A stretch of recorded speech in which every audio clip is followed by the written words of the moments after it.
aujourd'hui, c'est une journée mondiale de l'alimentation célébrée le 15 octobre de chaque année. Alors, les nutritionnistes nous ont proposé d'exposer, écoutez-les bien. À l'occasion de la journée mondiale de l'alimentation, célébrée chaque 16 octobre de chaque année, nous exposons le thème de l'alimentation équilibrée.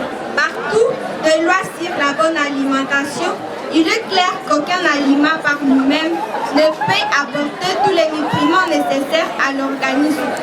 La pyramide de l'alimentation saine montre dans quelle proportion les différents types d'aliments doivent être présents sur notre table. Dans celle-ci, les aliments sont classés à 3 groupes dont les quantités quotidiennement recommandées pour l'adulte sont présentées sommairement. 1. Les aliments à consommer abondamment. Premièrement, nous avons le céréal. 2. Nous avons le légume. Troisièmement, nous avons les fruits frais. Nous avons les aliments à consommer modérément. Les légumineuses, l'exemple des haricots, soya, pois secs et les arachides. Les oléagineux, nous avons le noix de palme et le noix de coco. Les œufs, cinquièmement, nous avons le viande. Et pour les viandes, il est recommandé 200 grammes de viande par personne. Sur ce, nous sommes ce que nous mangeons, c'est-à-dire celui qui mange bien, travaille bien, se reproduit bien et contribue au développement du pays.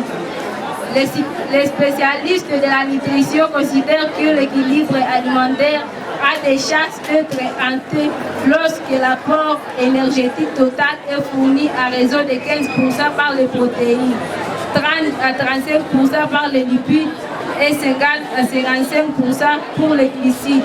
Le 9 secret pour retrouver un équilibre alimentaire sont manger au moins 5 fruits et légumes par jour. 2. Consommer 3 produits laitiers par jour. 3. Manger des féculents à chaque repas. 4. Manger les protéines et à 2 fois par jour. 5. Limiter les matières grasses. 6. Éviter les produits sucrés. 7. Consommation de sel doit être rare. Voilà, on venait de nous faire l'exemple des plats équilibrés. Là, on vous dit qu'il faut chaque fois équilibrer l'alimentation.